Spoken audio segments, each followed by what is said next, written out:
लीजिए तो क्या हो जाएगा, आपका जो जो एक तरह से जो आपका जो रिजल्ट होगा वो आपका बेकार हो जाएगा। तो टेक इट वेरी सीरियसली, ठीक है ना। हाँ, अब मुझे जरा बताइए कितने ज्वाइन कर रहे हैं अभी? 20 ओनली ज्वाइन। तो देखो, पहली बात तो मैं ये बता रहा हूं तुम्हें, जो भी ये क्वेश्चन पेपर है तो please read again and again your chapter. Chapter की रीडिंग बहुत जरूरी है। चैप्टर की रीडिंग का इसलिए मैं जरूर समझ रहा हूँ कि multiple choice questions are there, ठीक है ना। मल्टीपल चॉइस 5 हैं, मैं एक रफ आइडिया बता दे रहा हूँ। 5 multiple choice questions are there. जरूरी नहीं कि सीधे सीधे हो, हैं वो चैप्टर में से ही, लेकिन you have to read out the आपका entire chapter, then you are capable to answer this questions. तो इसलिए जो भी ऑब्जेक्टिव टाइप क्वेश्चन होते हैं, चाहे वो whether they are in fill in the blank, whether they are right wrong, और whether they are multipurpose choice, तो if you are not reading your chapter तो it is almost impossible to tick correct, और आप कह सकते हैं pick the correct one, correct answer जो आप ढूंढ पाएंगे, ये इम्पॉसिबल है until unless you are not going to read again and again your chapter। Chapter की रीडिंग बहुत जरूरी है। जो ऑब्जेक्टिव टाइप क्वेश्चन होते हैं उसके लिए चैप्टर की रीडिंग बहुत ही जरूरी है मेरे बच्चे। ज्यादा टफ नहीं है, ऐसा नहीं है कि आप आंसर ना दे सको, ऐसा कुछ नहीं है, क्योंकि आपको सबको पता है कि नेट से बनाते हैं सब हम आजकल, ठीक है ना। तो उसमें क्या होगा कि उसमें रैंडम क्वेश्चन रहते हैं, random, sometime it may be related to your exercise, whatever exercise are given in your book, और sometime they may be different questions. लेकिन इफ यू आर रीडिंग, आप कह सकते हैं your chapter again and again, if you are regularly, आप कह सकते हैं read out your chapter thoroughly, तो then you are capable to answer this question. तो देयर इज नो वरी, ठीक है ना, अबाउट ऑल दीज थिंग्स। ज्यादा वरी करने की जरूरत नहीं है, लेकिन you have to prepare well. तो मैं आपको बता रहा हूं, आप जरा बताइए मुझे why the Britishers maintain the official records? Why the Britishers maintain the official record? What was the main cause? बताओ जरा, कौन बताएगा? The Britishers maintained the official records because they wanted to preserve the records which is conducted by them. Okay, and then as per their requirement, they can refer that particular record. ठीक है ना, you add this much, this sentence also. They can read out, they can refer the similar one for the present situation. यानी कि जो whatever आप कह सकते हैं record they are maintaining, or whatever documents they are preserved in their offices, so they can refer the old document and they can take the new decisions। ठीक है ना, बिल्कुल सही है। कौन बोला था ये? शुभम, किसने दिया था आंसर? Yes, ये हाँ, शुभम, ठीक है, गुड। हाँ, then उसके बाद है, यानी कि अभी मैं आपके जो question, according to James Mill, how was the Indian society before the British rule? यानी कि जो इंडियन सोसाइटी थी एज पर जेम्स मिल की बात कर रहा हूं मैं। James Mill how was the Indian society before the British rule? बताइए जरा, कौन बताएगा? यानी कि क्या बोलता था जेम्स मिल इंडियन सोसाइटी के बारे में? The James Mill thought that India was not capable to progress without British help. हाँ, बिल्कुल ठीक है। यानी कि he was saying that religious intolerance was there, caste taboos was there, यानी कि जो people थे, सोसाइटी थी, they were divided into various caste। तो और दूसरा क्या बोलता था? और सुपरस्टिशियस मतलब they were all believe in blind faith।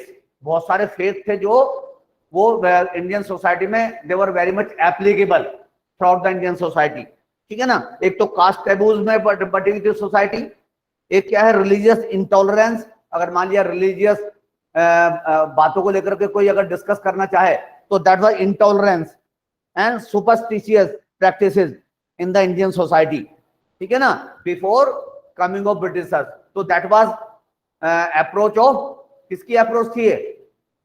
That approach was given by home, James mill. James मिल ऐसा सोचते थे, ठीक है ना? अरे से यस और no? Yes, sir. Yes, sir. हाँ हाँ, अगर मान लिया ये जो आपका एक्सरसाइज में भी क्वेश्चन दिया है, what is the problem with the periodisation of Indian history that James mill offers, ये बताइए जरा। This is very important question, बताइए जरा। ये सेकंड क्वेश्चन ही है आपके एक्सरसाइज में, बताइए जरा मुझे, कौन बताएगा? Raise your hand first of all. Yes. हाँ, यस, टेल। हाँ, Karishma, Karishma want to say something ना? हाँ, tell, start answering. Yes, sir. James हाँ, Mill what? divided his हाँ, book into 3 periods. ओके, हाँ, into 3 period, yes, name the periods. Sir, may I? हाँ, who is there? हाँ, Jaya. Yes, No, Mill raise your, divided his raise your hand, raise your hand first. हाँ, अभी आपका जैसे जिया पाटिल अभी हाथ खड़ा कर रखा है। जिया, yes, tell answer for this. James Mill divided Indian history into 3 periods: Okay, Hindu, Muslim, and British. okay, It and is what?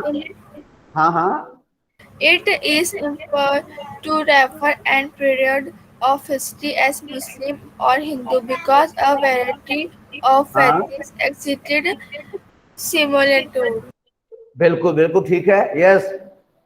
एकदम जिया ने एकदम जो whatever said by the Jiya, it is complete answer, ठीक है ना?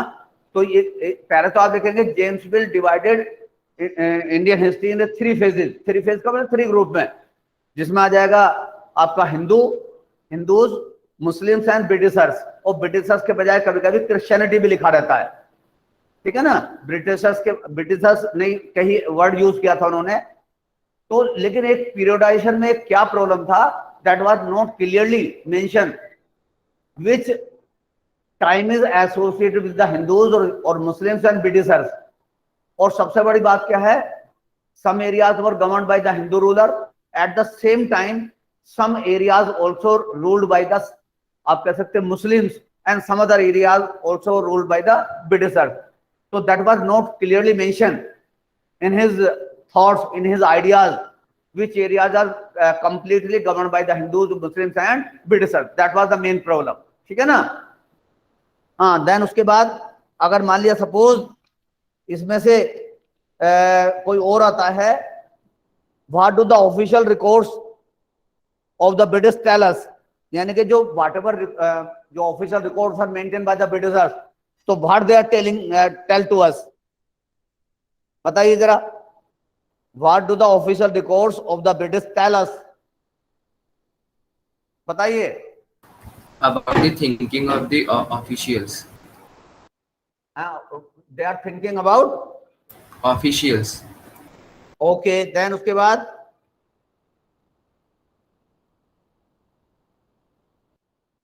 हाँ, और ये तो हो गया what they were interested in। उसके बाद what they wish to preserve for the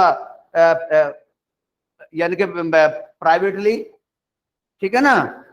And how the British East India Company make the India administrative country. बिल्कुल बिल्कुल बिल्कुल बिल्कुल। ये who is telling?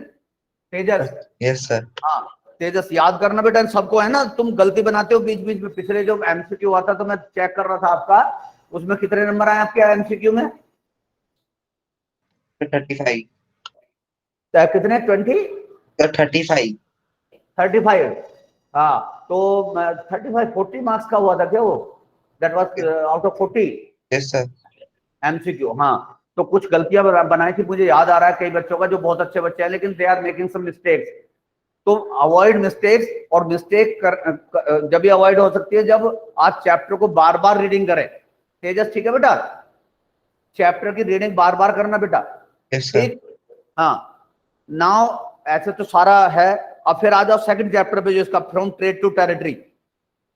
अब जो फर्स्ट जो टारगेट था किसका, जो ब्रिटिशर्स थे, वो किस लिए आए थे? द फर्स्ट आप कह सकते हैं जो मोटिव था when they came to the Indian territory, तो what To was the trade. Purpose? हाँ To trade They with came the to Indian. the country as a trader. बिल्कुल लुलु, सबसे पहले उनका क्या काम था? They want to make the trading relations with Indian territory और इंडियन गवर्नमेंट, और जो आप कह सकते हैं इंडियन रूलर्स सबसे पहले। और बाद में क्या उनकी एक्सपेक्टेशंस क्या हो गई? They want to control the entire part, यानी कि इंस्टेड ऑफ आप कह सकते हैं ट्रेडर्स, तो they want to involve themselves into the administrative system. और अल्टीमेटली लास्ट में क्या हो गया? यानी कि जो एडमिनिस्ट्रेटिव सिस्टम था, तो that was also influenced by the Britishers later on. लेकिन पहला जो टारगेट था उनका, they want to make their trading relations with the Indian rulers. ठीक है ना? कुछ इस तरह का कुछ आता है तो आप तैयार रहना। तो मैच द फॉलोइंग में से मैं बता रहा हूं, दीवानी फॉर किसके लिए? दीवानी To collect and revenue. फिर बिल्कुल ठीक है। Tiger of Mysore, Tipu Sultan. It is for Tipu Sultan. फौजदारी अदालत, Criminal code. Criminal courts, and जो बचा बाद में वो उसके लिए आ जाएगा। फिल इन द ब्लैक जरा बताओ मुझे। The British conquest of the Bengal begin with the battle of, Plassey. Plassey. बिल्कुल ठीक है, बिल्कुल ठीक है। देन उसके बाद Haidar Ali and Tipu Sultan were the ruler of Mysore. Mysore. Mysore का जो अभी nowadays Mysore is known as with which name in modern time after independence? so whatever area was known as with the name of Mysore, nowadays it is known as with which name? Karnataka. Yes, sir, Karnataka. ये इतना पता? अब कर्नाटका जो पहले किस नाम से जाना जाता था? मैसूर नाम से। और अब किस नाम से मैं पूछ रहा हूं? तो कर्नाटका। ठीक है ना? ये बुक में दिया है कि प्रीवियसली जो कर्नाटका था that was known as with the name of Mysore. Mysore is a particular city in Karnataka, still there is a city, वहां सिटी है। तो previously Karnataka was known as with the name of Mysore. Mysore अगर आ जाए Mysore nowadays known as Karnataka. Karnataka.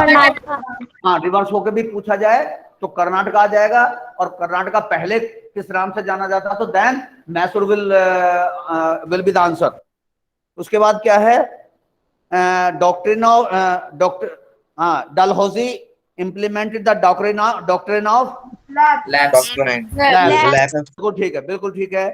Then उसके बाद Maratha kingdom were located mainly in dash part of India? Southwest. Southwestern part of India. Southwest. Western आएगा, western. Western. हाँ, क्योंकि जो मराठा है, जो आजकल महाराष्ट्र का एरिया है, जो आजकल known as with the name of Maharashtra, तो previously that area was known as the Maratha. ठीक है ना? तो उसमें इसका मतलब क्या है? वेस्टर्न एरिया में आ जाएगा। Western is a perfect answer, correct answer है वेस्टर्न। आपकी बुक में दिया है ये। स्टेट वेदर ट्रू और false the Mughal empire became stronger in the 18th century? Is it wrong? False. False. False. Okay, ठीक है। Yes, false is correct one. The English East India Company was the only European company that traded with India. True. Huh? True. False. Who is saying true? इनमें make it correct. False. False. Sir, false. क्योंकि उसमें उसके साथ साथ सुनो पहले, ये क्या है? ये फॉल्स स्टेटमेंट है। जो दी है फॉल्स स्टेटमेंट है। क्यों? क्योंकि यहाँ पर फ्रेंच भी थे साथ में और पोर्चुगीज भी थे। याद है ना आपको? फ्रेंच भी थे एंड पोर्चुगीज भी थे। तो दैट्स व्हाई इट इज क्या हो जाएगा? That's why it is false. False. Come to the C. Maharaja Ranjit Singh was the ruler of Punjab. True. True. Okay. Then उसके बाद the British did not introduce the administrative changes in the territory they conquered. हाँ, क्या? False. False है। False. हाँ, अगर इसको change did not हटा दिया जाए, they were introduced various changes in the various territories, तो तब उसके बाद क्या हो जाएगा? ये True. True. हाँ, true हो जाएगा। हाँ, तो उसको पहले ध्यान से पढ़ना है क्या पूछा गया है, उसके बाद ही आंसर देना है। ठीक है बेटा? ठीक है? Yes, sir. हाँ Yes, sir. Yes, sir. उसके बाद मैं जरा एक आध बार और पूछ लेता हूँ. In what way the administration of the company different from the Indian rulers? यानी कि जो कंपनी का जो एडमिनिस्ट्रेटिव सिस्टम था उसमें क्या नया था when you are compared with the administrative system with Indian ruler? बताइए बताइए. तो Under whatever, the rule हाँ under Yes. the rule of East India हाँ Company, the British territories were divided into administrative units called presidencies. बिल्कुल. There were Yes. 3 such presidencies: Bengal, Madras, and Bombay. हाँ बिल्कुल बिल्कुल. Yes. हाँ Each presidency was ruled by a governor. The Hmm. supreme head was the Governor General. The हाँ. Yes. principal figure in a Indian district was the collector, whose हाँ. main Yes. job was to collect revenue and taxes and maintain law and order in his district with the help of judges, police हाँ. officers, and darogas. From You are 50 reading. Correct. You are reading from somewhere, or by heart you are telling all this answer? No, sir, I have learned. Okay. Yes. Good. Very good. Yes. Keep it up.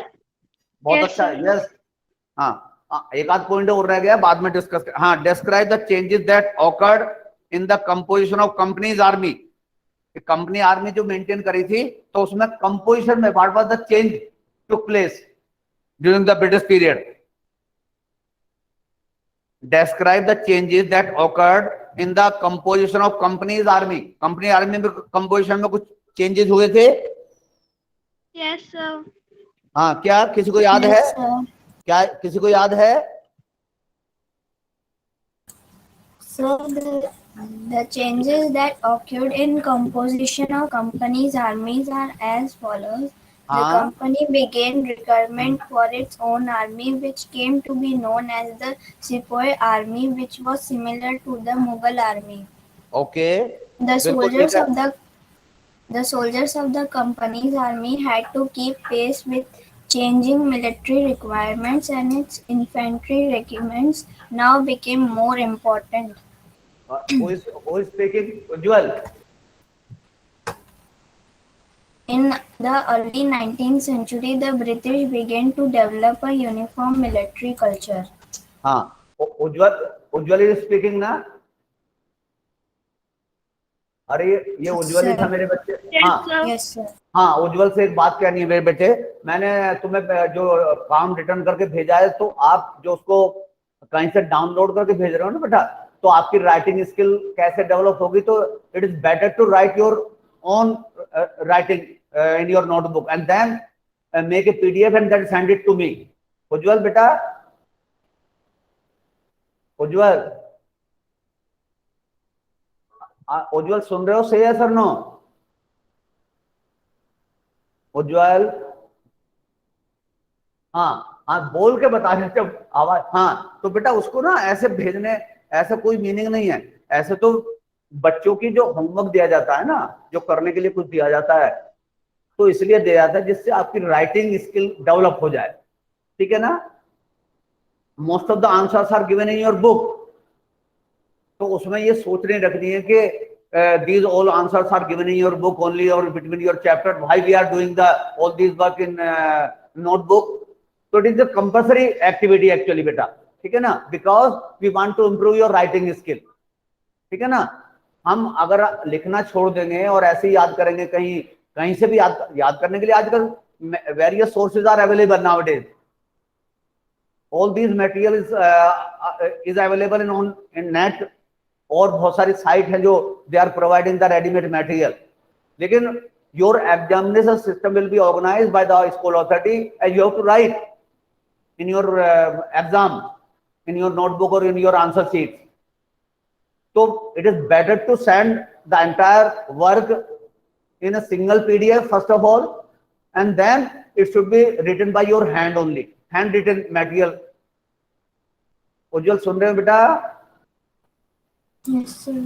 हाँ, वो इसलिए दिया जाता है जिससे कि आपकी handwriting skill develop होता है बेटा, तो आपकी स्पीड बढ़े, आप लिखने में थोड़ा सा अपनी जो हैबिट है वो एक तरह से आपको कंटिन्यू करनी है। तो प्लीज बच्चे राइट इट। अब तो कल एग्जाम की तैयारी करना, बाद में मुझे राइटिंग करके फिर पीडीएफ बना के भेजना उसको, जो मैंने काम किया था। अच्छा उज्जवल, ठीक है बेटा, कल तो तैयारी करना अपने एग्जाम की, ठीक है। अब आ जाओ तुम, मुझे थोड़ा थोड़ा मैं ऐसी बीच में पूछ रहा हूं, जो आपकी ज्योग्राफी का जो पहला चैप्टर है रिसोर्सेज, तो कौन मुझे बताएगा what do you mean bye resources? Resource क्या होते हैं जरा बताओ मुझे। बायोटिक और अबायोटिक रिसोर्सेज में डिफरेंस कौन बताएगा? Abiotic resources are the resources which are non-living, and the biotic resources are the resources which are living. हाँ, और जब इस तरह का कोई एग्जाम में कुछ आए या आता है तो इसको with example you have to write, ठीक है ना। You can write both way, you can divide your page in 2 part, and one side you can write abiotic and another side you can write biotic and give the definition, proper definition for both, and it is better to write at least 2 examples, ठीक है ना, with your answer। ठीक है बेटा, कौन बोल रहा था ये? शुभम। Okay sir। हाँ, तो मैंने जो बताया ध्यान रखना, यानी कि first of all you have to write your definition. Biotic क्या है? All living organisms are part of और बायोटिक रिसोर्स। हाँ, उसके बाद लिखेंगे example. Can you tell some examples? Sir plants and animals, plants and animals. ठीक है, ठीक है। एंड देन उसके बाद abiotic non living things are, हाँ, hills, sun, rocks, etc. rivers, बिल्कुल lakes। बिल्कुल, हाँ, Books, furniture. बिल्कुल ठीक है, बिल्कुल ठीक है। तो ये जब आप इसकी डेफिनेशन लिखेंगे तो उसके साथ में आप उसके एग्जांपल भी लिखेंगे विदाउट फेल, ठीक है ना। और दोनों तरह से आप लिख सकते हैं, मैं तरीका बता रहा हूं, या तो आप पेज को 2 हिस्सों में डिवाइड कर लें, तब लिख देंगे आप 1 by 1, और you can write biotic first one number 1 डाल के, and then second you can write all the things in second number पर अबायोटिक, ठीक है ना। बायोटिक और अबायोटिक 2 कॉलम में बांट लेंगे, या फिर 1 2 ऐसा करके लिख देंगे with their example, suitable example, perfect example. Whatever examples are given in your book वो ही दें तो ज्यादा अच्छा है, बाकी अपनी तरफ से सोच के दे सकते हैं, ऐसा कुछ है नहीं कि वही देने, but these answer should be correct one. अब मान लिया सपोज रिन्यूएबल रिसोर्सेज और नॉन रिन्यूएबल रिसोर्सेज का लिखना हो तो क्या होगा बताइए जरा। Distinguish between renewable and non-renewable resources and with their example. Who is going to answer? Solar and wind energy. Renewable resources are the resources which get rain। एक मिनट तेजस बेटा सुनो, आप पहले, हाँ खड़ा, वेरी गुड, आप दे रहे हैं, हाँ यस ऐसा। अभी मैं एक वन, हाँ जिया पहले बोलना शुरू किया था, जिया कंप्लीटेड। जिया बेटा बोलो। These resources are one which get renewed or quickly. Some of these are unmet and are not affected by human activities. For example, solar and wind energy. Okay, और वाटर भी आ जाएगा जो रिन्यूएबल में solar भी आ जाएगा और water भी आ जाएगा उसमें, ठीक है ना। विंड एनर्जी, हाँ, इसमें जो प्लांट्स हैं, एनिमल्स हैं, तो they are also part of renewable resources because they will renew itself without human interference। और नॉन रिन्यूएबल में कौन से आ जाएंगे? एक मिनट, हाँ Tejas, now your turn is there, आप बोलो Tejas. Non renewable Non-renewable are the resources in which they take millions of years to get renewed, like petroleum origin। Okay okay, ठीक है। They will take thousands of years और millions of years to renewed, ठीक है ना। और best example क्या बताया इसने? Fossil fuels.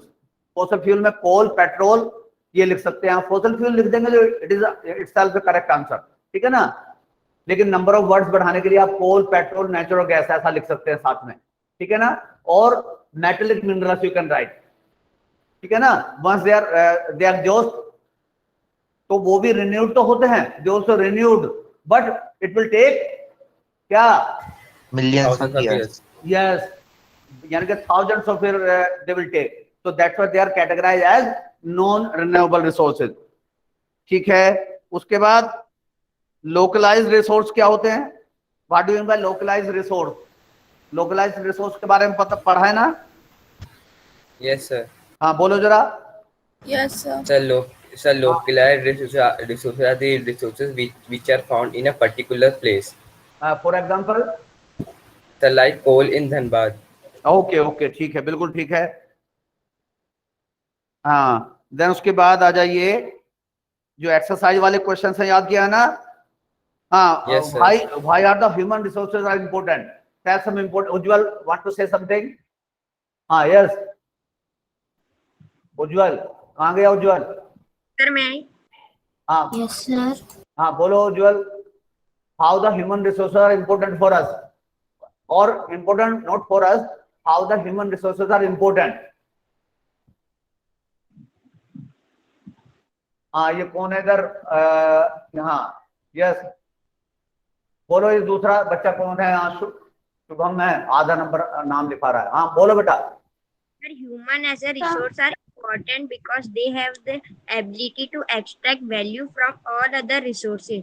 Okay. They can make best use of nature to create more resources as they have knowledge, skills and technology to do so. बिल्कुल बिल्कुल। और यू कैन गिव, आप जब नंबर ऑफ वर्ड्स बढ़ाने हो तो यू कैन गिव आपके 1 or 2 example.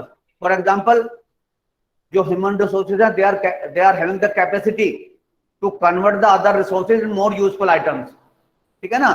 भाई ह्यूमन बीइंग ही तो वो अपनी जो स्किल है उनके पास, उनकी जो नॉलेज है, उनके पास जो कैपेसिटी है, तो दे आर आप कह सकते हैं capable to modify the existing resources and they are making their efforts, they may be more useful for the human being. ठीक है ना? जैसे मान लो लॉग ऑफ ट्री है, it is converted into the chair, furnitures. ठीक है? ठीक है बेटा? हाँ रेहान, हाँ चलो, फिर उसके बाद आगे आ जाओ। विच रिसोर्सेज, हाँ, what is resource conservation and why it is necessary? बताइए जरा। हाँ यस, हाँ why not? Yes. Resource conservation means using resources carefully and giving them time to get renewed. Okay, हाँ, और कुछ बोलना चाह रहा है वो? और कुछ बोलना चाह रहा है? व्हाट इज रिसोर्स कंजर्वेशन का मतलब ये है जो इसने बोला है, और मैंने बताया why it is necessary to conserve the resources. अगर यही आंसर इसमें जुड़ जाए। हाँ yes yes Shubham. The resource conservation is the process of using resources very carefully and giving them protection and also giving them time to get renewed. बिल्कुल बिल्कुल ठीक है। हाँ, लैंडेड प्रॉपर्टी, ढंग से याद करो उसको, ढंग से, है ना बेटा? हाँ, फिर उसके बाद क्या है? Why are the resources distributed unequally over the earth's surface? यानी कि जो रिसोर्सेज हैं, they are not available in an equal basis everywhere. Some areas are full of, आप कह सकते हैं, particular resources and some are not, आप कह सकते हैं, abundantly associated with the particular resource. So what are the main causes? Some factors are responsible for this, na? So which are the factors? Yes, sir. Tell. It depends upon a number of physical factors like terrain, land, climate, and altitude, which also differ very much over the earth. बिल्कुल ठीक है, बिल्कुल ठीक है, बिल्कुल। Terrain है, climate है, altitude है। ठीक है ना? ठीक है। हाँ, ये मेन चीज, मेन है जो बोल रही है। गुड। फिर टिक द करेक्ट आंसर पर आ जाइए। Which of the following does not make substance resources? यानी कि which one of the following does not, मैं पढ़ रहा हूं पहले, utility, value and quantity. Quantity. Okay Quantity. Okay okay. Quantity. हाँ, then next one, which one of the following human made resources? Human made resources का पता करनी है तुम्हें। Medicine, treat cancer, spring water, tropical forest. Cancer. Because medicines are created by human being. Okay, then complete the statement. Biotic resources are derived from the living things. living things. Yes, yes. हाँ, ऐसी potential और actual resources, ये जितने भी ubiquitous और localised resources, ये सब distinguish between जो है, ये याद करके आना है ढंग से। ठीक है ना? अभी तो है कुछ में टाइम है, तो इसलिए मैं सिविक्स का भी थोड़ा थोड़ा जल्दी जल्दी से आपसे पूछ लूं कितना तैयारी है। और तैयारी सब करना, 2-4 बच्चे केवल बोल रहे हैं, केवल few students are participating while revising something, ठीक है ना, बहुत कम बच्चे रिवाइज कर पा रहे हैं। तो सभी से रिक्वेस्ट है कि आप सब क्या करेंगे, आप सब रिवाइज करेंगे सब चीज को। अभी मैं आपसे पूछ रहा हूं कौन से में से सिविक्स का कौन सा चैप्टर आने वाला है, पहला और दूसरा ना? Yes, sir. Sir, first, second, third. हाँ, फर्स्ट सेकंड थर्ड। तो Yes, इसके sir. भीतर मैं जल्दी जल्दी थोड़ा पूछता हूँ कितना तुम्हारी तैयारी, देख लेता हूँ, थोड़ा आइडिया लग जाएगा मुझे। पहला है कॉन्स्टिट्यूशन। तो कॉन्स्टिट्यूशन क्या है, जरा डेफिनेशन बताएगा? What is the constitution? Constitution are the rules which is necessary to run a country. बिल्कुल ठीक है। The basic laws or rules of a country or organization. बिल्कुल बिल्कुल, ये भी ठीक है, इज इट आल्सो करेक्ट? हाँ, यानी कि it is a set of rules which describe all type of rules and regulations, how we are going to run our country, how we are going to take the administrative decisions. So this type of जो combination of आप कह सकते हैं all these answers, तो ये क्या हो जाएगी, कॉन्स्टिट्यूशन की डेफिनेशन हो जाएगी। डेफिनेशन जो दोनों ने बताई ना बच्चों ने, both of it is correct. उसके बाद Constitution क्या है? was written by Dr. B.R. Ambedkar. बिल्कुल बिल्कुल। Why do the people of Nepal want to a new constitution? बताइए जरा। Because they want to end the king province जी। ठीक है। जो which countries are ruled by the king, so they are known as with the name of ruler. not ruler, monarchy system is there. तो ज्यादातर क्या होता है, country is governed by the king or queen, ठीक है ना, और royal family you can say. तो that particular system is known as monarchy. हाँ, मोनार्की मैंने अभी बताया था, तो मोनार्की याद रखना है, वो रूलर नहीं होगा, monarchy is the correct answer. और जो which countries are governing by there, आप कह सकते हैं they are getting their power from the adult franchise, और universal adult franchise is applicable through the country. तो this type of countries are known as with the name of dash country, democratic country. Democratic country, yes, good. तो वो इस तरह के, यानी कि जब आप पढ़ेंगे ना बाद में इस अपने चैप्टर को जब बार बार पढ़ेंगे तो ये सब चीज आपको याद रहेंगी। Why does the democratic country need a constitution? Why does a democratic country need a constitution? A democratic country needs a constitution because in a democracy people choose their leaders. They can exercise power responsibly on their behalf. It guarantees equality to all persons and no citizens can be discriminated on the basis of caste, creed, sex, religion, etc. हाँ, बिल्कुल ठीक है, correct. ये उज्जवल बोल रहा था ना? हाँ, उज्जवल ढंग से याद करना बेटा। What is federalism?